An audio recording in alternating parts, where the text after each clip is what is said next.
What do you need an agent? Okay, so that's the question. Do I need an agent? Everyone's asking. Okay, you went through all this shit about 9 yards and how Eric's mom's hot and your wife's hot and your dad's got curly hair, but do I need a freaking agent? Right? To make a short story long, here it is. Do you need an agent? No, but many teams would prefer to deal with one. So maybe yes. If you're a really high ranked player, it can be beneficial, but it's not absolutely necessary. Good for taking the emotion out of it. So yes, if that's the case, if you're highly ranked and you want to have someone take the emotion out of it. If you have to go, we kind of talked about this, you have to go looking for an agent, then you most likely don't need one. At the end of the day, an agent is looking to grab the best players, invest in them, and eventually get a payoff. Period. That's it. That's all. So here's my thing on the red flags. I think we kind of already did this because we were all over the place, even though I did my notes. That's my brain, though. That's why you keep reeling me in. Yeah, that's all right. You're looking at me too, like I got glasses on or something. Okay, so red flags for me is when someone aggressively approaches you and they're like really needy, like a sales guy. You know, it's like if you go to a girl, give all the guys some dating advice here.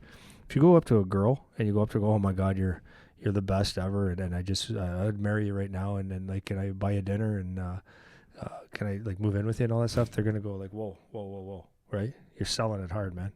But if you kind of stand there and look, give them one of those, and kind of don't really pay that much attention to them, you might pique their interest a little bit, and then bump into them, or slowly make your way. Then you might have you don't look like you're needy, right? So it's the same thing with an agent, right? If they're coming at you hard, like you're a hot chick, easy, man, because you don't need them, so they need you, right? Yeah. So they're looking for something, and they're going to do stuff like, if they talk to you, say, here's what we're going to do. We're going to promote you. We're going to develop you. A lot of them think they're going to impress you by, we're going to have these camps. Come to we're going to have our camps, and we're going to develop you. It's like, what agents in developing players?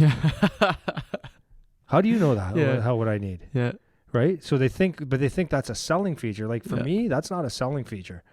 I'll find who I need, and I might ask you for some advice sometime if you know someone, but don't get in my grill, charge me to go to a development camp with guys that, whatever. You get the point. Yeah.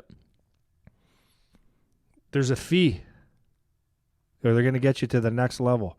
If there's a fee in youth hockey, it's nothing. So here's one that I was talking about earlier, about the guy that 4 or 5 in 1 week. The fee was, I think, $1,500 or $2,000 for the first year. I'm like, for what? Well, it costs money for them to make phone calls and chase you around, right? Well, that's their problem. What are you paying for? What are they going to give you? We say, well, they if you play in the OHL, if you get in the OHL, I think it's either drafted or played, then they don't charge you. But if you're playing midget, let's say, and they get you to junior B or tier 2 level, junior A or something a little bit higher, then they cost $1,500. Well, that's stupid, because you could do that on your own. You don't need some guy to go and promote people and whatever. They call you all the time and they bug. You don't need them because it's just a pain in the ass and a distraction. And then of course the no hockey experience. Don't represent anyone that stand out. Something that you mentioned. Don't like that, because typically they just want to get into hockey. Now, having said that, you asked a question earlier. Do you have, for example, was Ian a hockey player? Well, he played minor hockey. Well, why would you get him as an agent then if he doesn't know hockey? Well, he doesn't need to know hockey. He needs to know the business of hockey, and he needs to do that part. Doesn't have to know hockey. And maybe he does know hockey. Doesn't even matter to me, but he knows the business side, right? But hockey experience, like people. What I'm talking about though is people that tell you all the things they're going to do without real hockey experience. Does that make sense? Yeah. Okay. None of the things that I don't feel is good, because this might be common sense and maybe it's not. Ever hear the story of Alan Eagleson with Bobby Orr and a lot of his players? No, which story? I'm just asking. I don't know. Oh.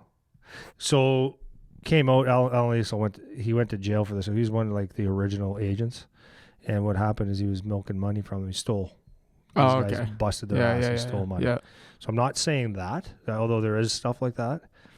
But when someone says, okay, so in our group, what we're going to do for you is we're going to represent you and we're going to promote you, and we're going to have these camps that you can go to and develop through our agency, and then we have someone that'll buy your real estate for you and invest your money for you and do your taxes and do your law and do your traveling and all that stuff. It's all under one umbrella. To me, no thanks.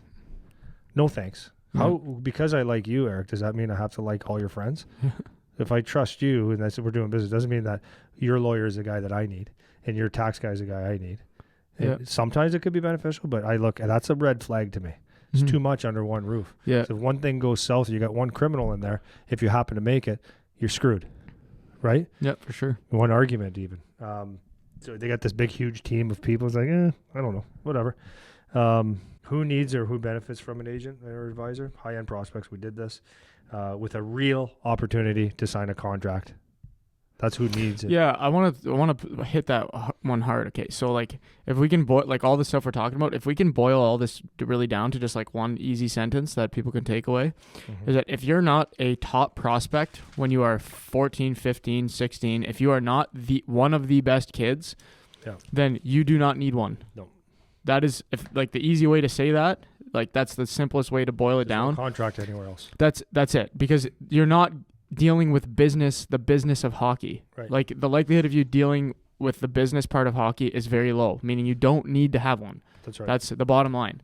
If you're not an elite prospect, don't need to have one. In fact, I believe, I could be wrong, Junior B and Tier 2 might be different, but Junior B is pay to play. So yeah, you play. There's a fee. Is that what it is? There's a fee. You have to pay $1,200 or something to play. Yeah. So I don't know why you need a contract. Yeah, there's no business part of hockey when you're at those levels. Right. Until you're in your situation where there's a 5-page stack of paper on your desk that you have to read through and sign, and you need someone to check it. There's no reason. There's no reason at all.